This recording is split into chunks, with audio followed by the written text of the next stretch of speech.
Assalamualaikum warahmatullahi wabarakatuh. Baik, kita bertemu lagi di pertemuan ke-berapa ini ya? Ke-8 kalau nggak salah. Kita bertemu di pertemuan bab baru tentang pengenalan atau lebih ke penggunaan atau pemanfaatan aplikasi Microsoft Excel. Oke, kita tahu bahwa kemarin kita belajar mengenai Microsoft Word. Microsoft Word adalah perangkat lunak yang digunakan untuk mengolah kata. Nah, sekarang Microsoft Excel itu digunakan untuk mengolah angka. Nah, di sini ada menu-menu di mana ini sangat diperlukan untuk, atau ya emang kita harus mengetahui semua ini. Harusnya seperti itu ya. Nah, di sini ada menu bar. Menu bar ini ada di kotak kalian juga bisa lihat nanti di modul ada contohnya. Jadi menu bar itu yang ini. Nah, yang di kotak ini, yang file, home, insert dan sebagainya.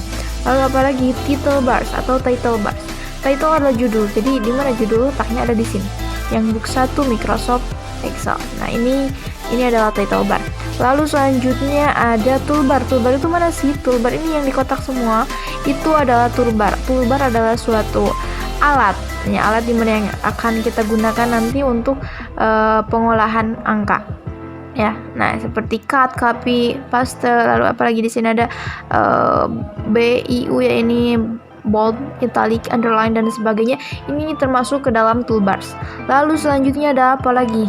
Ada formula bar. Formula bar itu di mana? Ini, yang ada tanda FX-nya.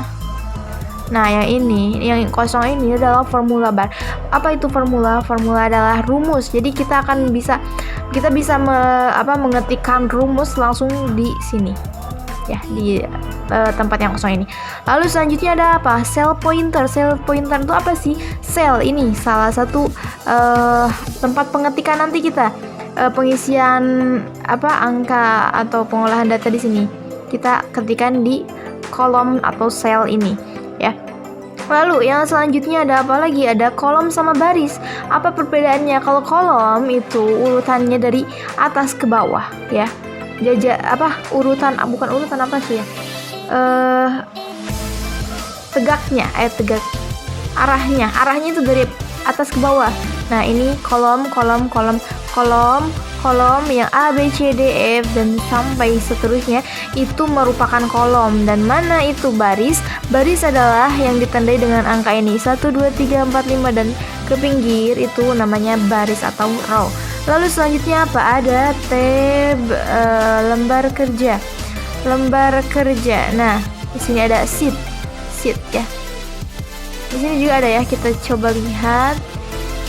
Nah, ini contoh saya udah bikin satu dokumen atau satu pengolahan angka yang nanti kita akan buat atau yang akan kita olah. Nah, ini ada sheet, ini sebagai tab lembar kerja ya. Lalu ada yang namanya scroll vertikal. Kayak gimana sih bentuknya? Kita lihat coba. Nah, ini di sini.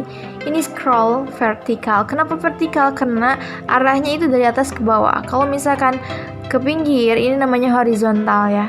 Jadi scroll itu biasa scroll itu untuk menggeser ya. Baik, nah yang selanjutnya kalian bisa baca-baca ya di sini untuk pengertian yang lebih detailnya. Ada tentang menu bar itu apa, title bar itu apa, formula bar, petunjuk dan sebagainya. Ini silakan dibaca saja, semuanya ada di sini. Nah, ada juga yang namanya rank, cell dan semuanya. Ini juga disediakan ya di modul ini. Insya Allah lengkap. Kita langsung aja ke formula dasar dari pada Microsoft Office Excel 2013 ya. Di sini saya menggunakan versi yang 2013. Nah, ada yang namanya aritmatika dasar ya. Kita perlu ketahui dulu ada beberapa aritmatika dasar, yaitu diantaranya penjumlahan, pengurangan, perkalian, pembagian. Nah, masing-masing setiap aritmatika ini itu beda-beda ya lambangnya. Misal penjumlahan itu menggunakan plus, lalu pengurangan itu menggunakan min, lalu perkalian menggunakan bintang. Kalau di sini kalau ditulis itu biasanya X ya. Nah, kalau di pembagian itu kita menggunakan garing atau garis miring. Kita bisa coba.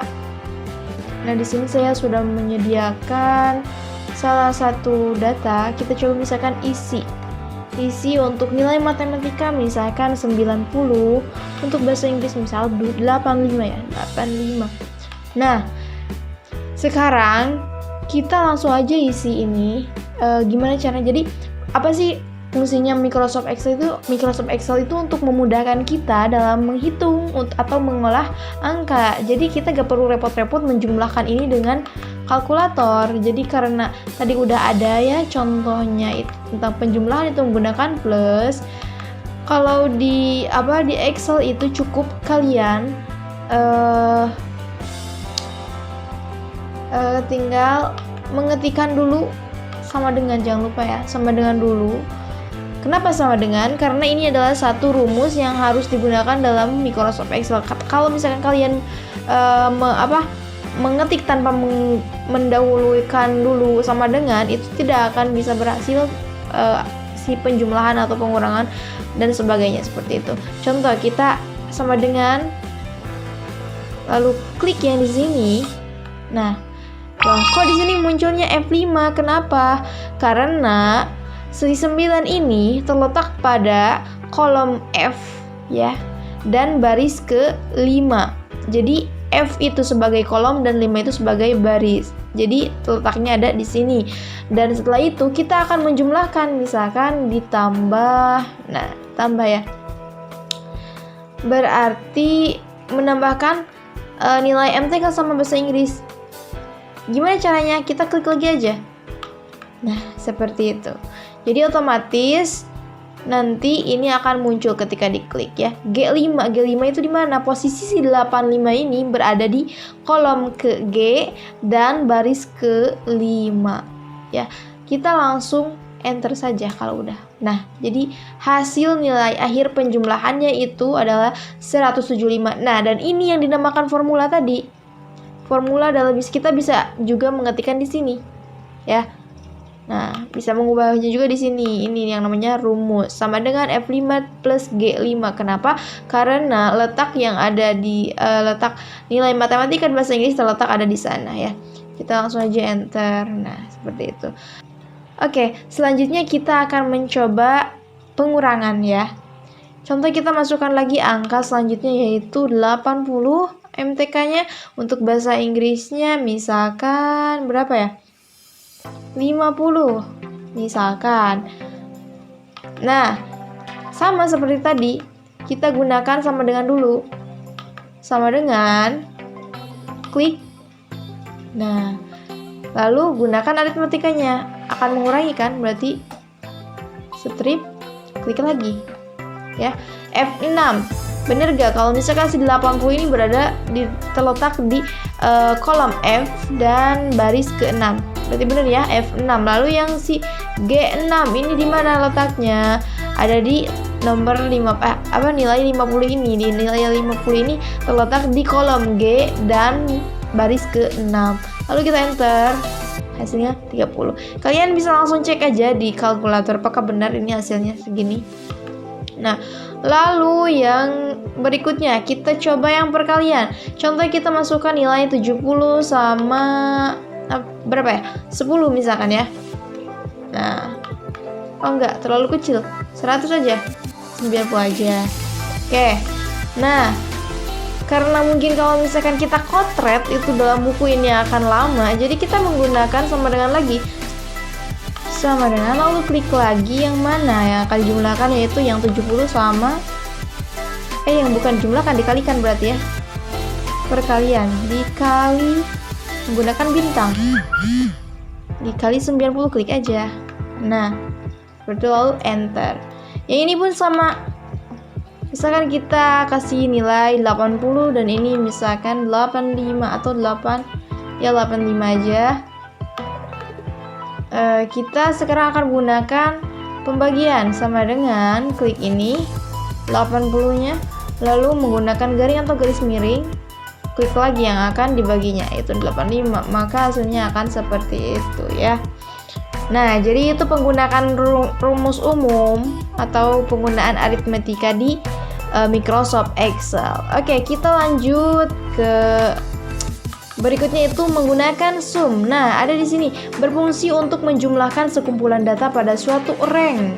Rank itu pertemuan antara baris dan kolom ya. Bentuk penulisannya adalah sama dengan lalu sum lalu numbernya. Nah, ini contohnya di sini ada. Sama dengan sum C2. Ini titik 2 ya. Titik 2 di sini bukan pembagian. Pembagian tadi adalah garingnya. Simbolnya. Titik 2 C6 tutup kurung lagi. Kayak kita coba di sini. Kita kasih misalkan berapa ya? 90. Karena tadi sum adalah untuk penjumlahan, berarti sama kayak yang tadi. Nah, kayak yang pertama ini penjumlahan, cuma bedanya ini tidak menggunakan rumus sum. Nah, sekarang kita coba menggunakan rumus sum, penjumlahan secara banyak gitu. Ini misalkan 80. Nah, cara penggunaan gimana? Sama dengan lalu kita ketikkan sum. Nah, nanti akan otomatis muncul kalau udah pakai kurung buka, lalu klik yang mau yang mau dijumlahkan, yang mana aja. 90 dan titik 2. Titik 2 berapa? Bukan F9, berarti hapus dulu lalu klik yang mau dibagi atau yang mau dijumlahkannya itu bersama dengan 80. Nah, kalau udah jangan lupa ditutup lalu enter. Nah, hasilnya akan 170 gitu. Nah, perbedaan yang di plus sama sum itu apa sih? Kalau plus itu digunakan biasanya cuma untuk data-data yang kecil ya, tidak banyak. Kalau misalkan sum itu digunakan untuk data-data yang lebih banyak. Contohnya kayak gimana? Nah, kita coba jumlahkan nilai matematika ini semua ya. Contoh misalnya di bawah ini jumlah. Nah, kita akan menjumlahkan senilai matematika semua ini. Ini jadi berapa hasilnya? Dengan menggunakan sum. Contoh sama dengan sum. Kalau udah di kurung buka, lalu klik untuk yang pertamanya itu 90 menggunakan titik 2. Nah, F5-nya kita hapus lagi. Nah, kita klik mana yang terakhir akan diblok atau yang akan dihitung sampai mana, yaitu sampai ke nilai 90 ini. Nah, otomatis semua akan terblok. Kalau menggunakan titik 2 ini ya, kita langsung tutup aja. Kalau udah enter, maka nilainya akan 410. Kalau misalkan kalian tidak percaya, silahkan bisa cek dengan menggunakan kalkulator seperti itu. Oke, yang selanjutnya itu penggunaan apa lagi? Ada min. Nah, kalau min di sini berfungsi untuk mencari nilai terendah dari sekumpulan data atau rank. Sekumpulan data itu seperti apa? Ini sekumpulan data ya. Ini banyak, ada MTK, ada bahasa Inggris, ini banyak datanya. Nah, kita akan menggunakan rumus min. Contoh gimana ya? Min itu di sini aja ya. Karena kita di jumlah, sekarang kita cari min. Nah, di sini aja lah. Sini, min. Nah, min ini kita coba sama dengan lagi, jangan lupa lalu ketikkan min. Nah, nanti akan muncul min ya. Lalu kurung buka, pilih dari mana yang akan kita cari, dari awalnya di mana dan akhirnya di mana. Saya akan mencari nilai terkecil itu dari matematika dan bahasa Inggris ya. Nah, diklik dulu untuk pertamanya yaitu 90. Sampai mana yang akan dicari? Yaitu sampai nilai terakhir dari bahasa Inggris. Berarti pakai ini. Nah, dulu klik yang terakhirnya. Nanti akan terblok semua otomatis ya. Lalu jangan lupa tutup kurung, nanti di enter. Dan hasilnya yang paling terendah atau nilai yang paling terkecil yaitu nilai 50, bener gak? Kita coba cek. 90, 85, 80, 50, 70. Nah, kan emang bener terbukti ya. Dan lihat di bawah. Nilai terkecil adalah 50. Berarti ini terbukti ya. Lalu selanjutnya ada penggunaan max. Max berfungsi untuk mencari nilai tertinggi dari sekumpulan data atau rank. Bentuk penulisannya adalah max, sama seperti tadi. Bedanya sama min apa? Bedanya sama sum apa? Kalau sum tadi untuk penjumlahan data yang secara banyak ya. Kalau min itu mencari data terkecil. Seperti tadi, kita menemukan minimal nilainya itu adalah 50. Nah, selanjutnya kita akan mencari max-nya. Contoh. Max-nya dari sama ya, kayak yang tadi sama dengan, karena tadi kita menggunakan min, berarti sekarang menggunakan max. Max itu maksimal berarti ya. Kurung buka, lalu kita klik awal kolom atau baris yang akan di bloknya, yaitu dari MTK sampai, ini maksudnya sampai ya, titik 2 ini sampai. Nah, sampai mana? Sampai 80 ini. Klik aja 80-nya. Atau misalkan, Bu, saya pengen sampai 85, yang dicarinya boleh, silakan kalian klik sampai sini. Nah, gitu. Kalau udah, ditutup kurung aja, lalu enter. Dan hasilnya adalah 90. Coba kita cek. 90 adalah nilai terbesar di antara ini. Bener gak? Ya, berarti bener ya. Nah, ini 90. Berarti ini memang benar hasilnya. Oke. Nah, untuk selanjutnya ini ada banyak sekali ya, count, produk, round, dan sebagainya. Nah, mungkin untuk pertemuan sekarang kita cukupkan sekian ya, sampai sini dulu.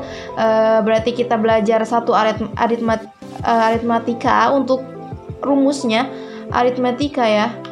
Nah, kita coba lihat dulu. Nah, tadi kita belajar tentang aritmatika. Nah, aritmetik ini ya, penjumlahan plus, minus, kali dengan menggunakan bintang, lalu pembagian menggunakan garing atau garis miring. Dan selanjutnya ada sum, lalu min atau minimal, max, maksimal. Nah, nanti selanjutnya kita akan menuju ke average atau mencari nilai rata-rata. Oke, pertemuan sekarang dicukupkan sekian. Terima kasih ya. Silakan jangan lupa isi daftar hadir di kolom komentar. Oke, terima kasih. Wassalamualaikum warahmatullahi wabarakatuh.